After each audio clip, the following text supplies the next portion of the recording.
And Tungabhadra dam కి సంబంధించి మనకి అప్డేట్ ఇది. అక్కడ డ్యామ్ దగ్గర టెన్షన్ కంటిన్యూ అవుతూనే ఉంది. 19వ గేట్ కొట్టుకుపోవడంతో నీరు వృధాగా పోతోంది. 105 టీఎంసీల ఫుల్ కెపాసిటీతో నిండు కుండలా ఉంది తుంగభద్ర డ్యామ్. ప్రస్తుతం 70 టీఎంసీలను ఖాళీ చేస్తేనే గేట్ రిపేర్ చేయడం సాధ్యమవుతోంది అంటున్నారు డ్యామ్ అధికారులు. 70 టీఎంసీలను ఖాళీ చేస్తే కర్ణాటకలోని 4 జిల్లాలకు నీటి కష్టాలు తప్పవు. మరి కాసేపట్లోనే డ్యామ్ దగ్గరికి చేరుకోబోతున్నారు చెన్నై, హైదరాబాద్, బెంగళూరుకు సంబంధించిన నిపుణులు. డ్యామ్ సేఫ్టీ అలాగే 19వ గేట్ రిపేర్ ని ఈ నిపుణుల బృందం పరిశీలిస్తుంది. డ్యామ్ లో నీటి మట్టం 20 అడుగులకు తగ్గితేనే 19వ క్రస్ట్ గేట్ రిపేర్ సాధ్యమంటున్నారు అధికారులు. 69 ఏళ్ల తుంగభద్ర డ్యామ్ చరిత్రలో ఫస్ట్ టైం ఇలాంటి ప్రమాదం జరిగింది. వరద పోటెత్తడంతో 19వ గేట్ కొట్టుకుపోయింది. రాత్రి 11 గంటల సమయంలో గేట్ కొట్టుకుపోయినట్లుగా గుర్తించారు ఇరిగేషన్ అధికారులు. గేట్ చైన్ లింక్ తెగిపోవడంతోనే ఈ ప్రమాదం జరిగిందని ప్రాథమికంగా అంచనాకు వచ్చారు. అసలు గేట్ ఎలా కొట్టుకుపోయింది అన్న దానిపై కారణాలని అన్వేషిస్తున్నారు. ప్రస్తుతం డ్యామ్ నుంచి 1,00,000 క్యూసెక్ల నీటిని కిందకు విడుదల చేస్తున్నారు. మొత్తం గేట్లను 20 అడుగుల మేరెత్తారు. అయితే వరద ఉధృతి తగ్గితేనే ఆ 19వ గేట్ రిపేర్ సాధ్యమంటున్నారు ఇరిగేషన్ అధికారులు. ప్రస్తుతానికి మిగతా గేట్లకు గానీ డ్యామ్ కు గానీ ఎలాంటి సమస్య లేదు అని చెప్తున్నారు. తుంగభద్ర డ్యామ్ పూర్తి స్థాయి సామర్థ్యం 105 టీఎంసీలు. ప్రస్తుతం డ్యామ్ మొత్తం నిండుకుండలా ఉంది. పూర్తి సామర్థ్యంతో డేంజర్ లెవెల్ కి చేరింది ప్రాజెక్ట్. ప్రస్తుతం మొత్తం 32 గేట్ల నుంచి వాటర్ రిలీజ్ జరుగుతోంది. అయితే 65 టీఎంసీలను ఖాళీ చేస్తేనే ఈ కొట్టుకుపోయిన గేట్ రిపేర్ సాధ్యమంటున్నారు అధికారులు. అందుకే డ్యామ్ లో నీటి మట్టాన్ని 20 అడుగులకు తగ్గించే ప్రయత్నం చేస్తున్నారు.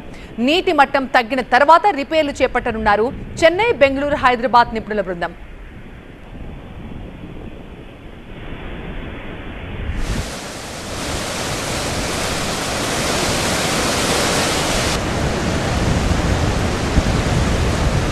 తుంగభద్ర డ్యామ్ పూర్తి స్థాయి సామర్థ్యం 105 టీఎంసీలు అయితే ఇప్పుడు 65 నుంచి 70 టీఎంసీల నీటిని ఖాళీ చేయాలంటున్నారు అధికారులు.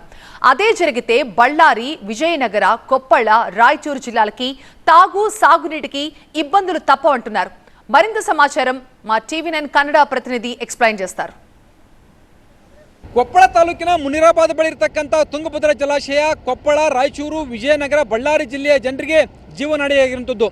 ಇದೇ ಜಲಾಶಯದ ನೀರಿನ ಮೇಲೆ ಈ 4 ಜಿಲ್ಲೆಯ ಜನರಿಗೆ ಕುಡಿಯುವ ನೀರು ಮತ್ತು ಕೃಷಿಗೆ ಬಳಕೆ ಆಗುವಂಥದ್ದು ಪ್ರಮುಖವಾಗಿ ನೀರನ್ನು ಅಲ್ಲಿ ಸಂಗ್ರಹಣೆ ಮಾಡಲಾಗ್ತಾ ಇರುವಂಥದ್ದು. ಆದರೆ ಕಳೆದ ಜುಲೈ ತಿಂಗಳಲ್ಲಿ ಏನು ಮಲೆನಾಡಿನಲ್ಲಿ ಸುರಿದಂಥ ಭಾರೀ ಮಳೆಗೆ ತುಂಗಭದ್ರಾ ಜಲಾಶಯ ಸಂಪೂರ್ಣವಾಗಿ ಭರ್ತಿಯಾಗಿತ್ತು.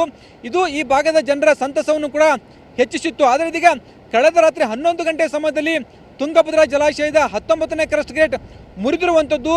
ಇದು ನದಿ ಪಾತ್ರದ ಜನರಿಗೆ ಮತ್ತು ಈ ಜಲಾಶಯದ ಕೆಳಭಾಗದ ಜನರಿಗೆ ಆತಂಕಕ್ಕೆ ಕಾರಣವಾಗಿರುವಂಥದ್ದು. ಇದೀಗ ನಾವು ಜಲಾಶಯದ ಮುಂಭಾಗದಲ್ಲಿದ್ದೇವೆ. ನಾವು ದೃಶ್ಯಗಳಲ್ಲಿ ಕೂಡ ನೋಡಬಹುದಾಗಿದೆ. ತುಂಗಭದ್ರಾ ನದಿಗೆ ಅಡ್ಡಲಾಗಿ ಮುನಿರಾಬಾದ್ ಬಳಿ ಜಲಾಶಯವನ್ನು ನಿರ್ಮಾಣ ಮಾಡಲಾಗಿರುವಂಥದ್ದು. ಒಟ್ಟು ಜಲಾಶಯಕ್ಕೆ 32 ಕ್ರಸ್ಟ್ ಗೇಟ್ಗಳು ಇರುವಂಥದ್ದು. ಆದರೆ ಕಳೆದ ರಾತ್ರಿ 11 ಗಂಟೆ ಸಮಯದಲ್ಲಿ ಡ್ಯಾಮಿನ 19ನೇ ಕ್ರಸ್ಟ್ ಗೇಟ್ ಮುರಿದುಕೊಂಡು ಹೋಗಿರುವಂಥದ್ದು. ಡ್ಯಾಮ್ನಲ್ಲೇ ಏನೋ ಸರಿಸುಮಾರು 105 ಟಿಎಂಸಿ ನೀರು ಇದೀಗ ಸಂಗ್ರಹವಾಗಿರುವಂಥದ್ದು. ಆದರೆ ಕಳೆದ ರಾತ್ರಿ 11 ಗಂಟೆ ಸಮಯದಲ್ಲಿ ಏಕಾಏಕಿ ಡ್ಯಾಮ್ನ 19ನೇ ಕ್ರಸ್ಟ್ ಗೇಟ್ ಸಂಪೂರ್ಣವಾಗಿ ಮುರಿದುಕೊಂಡು ಹೋಗಿರುವಂಥದ್ದು. ಚೈನ್ ಲಿಂಕ್ ಆಗಿರುವ ಪರಿಣಾಮವಾಗಿ ಗೇಟ್ನ ಏನು ಡ್ಯಾಮ್ಗೆ ಅಳವಡಿಸಿರುವಂಥ ಕಬ್ಬಿಣದ ಗೇಟ್ ಸಂಪೂರ್ಣವಾಗಿ ಮುರಿದುಕೊಂಡು ಹೋಗಿರುವಂಥದ್ದು. ನಮ್ಮ ಕ್ಯಾಮ್ರಾವನ್ನು ಮಾರುತಿ ಈಗ ನಿಮಗೆ ದೃಶ್ಯಗಳಲ್ಲಿ ತೋರಿಸ್ತಾ ಇರುವಂಥ ಪ್ರಯತ್ನವನ್ನು ಮಾಡ್ತಿದ್ದಾರೆ. ಏನು ವಿವಿಧ ಬೇರೆ ಬೇರೆ ಕಡೆ ಗೇಟ್ಗಳು ಸಹಜವಾಗಿದ್ದರೆ 19ನೇ ಗೇಟಿಂದ ಮಾತ್ರ ಅಲ್ಲಿ ಯಾವುದೇ ರೀತಿಯಿಂದ ಒಂದು ಗೇಟ್ ಇಲ್ಲ. ಬದಲಾಗಿ ಏನು ನೀರು ಬರ್ತಾ ಇದೆ ಅದು ನೇರವಾಗಿ ನದಿಗೆ ಹರಿದು ಬರ್ತಾ ಇರುವಂಥದ್ದು. ಏಕೆಂತಂದರೆ ಗೇಟ್ ಸಂಪೂರ್ಣವಾಗಿ ಮುರಿದುಕೊಂಡು ಬಿದ್ದಂತಿರುವ ಪರಿಣಾಮವಾಗಿ ನೀರು ನೇರವಾಗಿ ಇದೀಗ ಬರ್ತಾ ಇದೆ.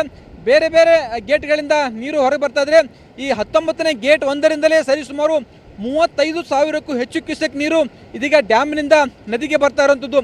ಇನ್ನು ಡ್ಯಾಮ್ನಲ್ಲಿ ಸರಿಸುಮಾರು 105 ಟಿಎಂಸಿ ನೀರು ಸಂಗ್ರಹವಾಗಿರುವಂಥದ್ದು. ಆದರೆ ಈ ಗೇಟ್ನ ರಿಪೇರಿ ಮಾಡಬೇಕಾದ್ರೆ ಡ್ಯಾಮಿನ ಬಹುತೇಕ ಒಂದೊಂದು ನೀರನ್ನು ಖಾಲಿ ಮಾಡಬೇಕಂತಂದು ಅನಿವಾರ್ಯತೆ ಇದೀಗ ಎದುರಾಗಿರುವಂಥದ್ದು. ಆ ಹಿನ್ನೆಲೆಯಲ್ಲಿ ಜಲಾಶಯದ ಇನ್ನುಳಿದ ಗೇಟ್ಗಳನ್ನು ಕೂಡ ಓಪನ್ ಮಾಡೋದ್ರ ಮುಖಾಂತರ ನದಿಗೆ ನೀರನ್ನು ಬಿಡಲಾಗಿರುವಂಥದ್ದು.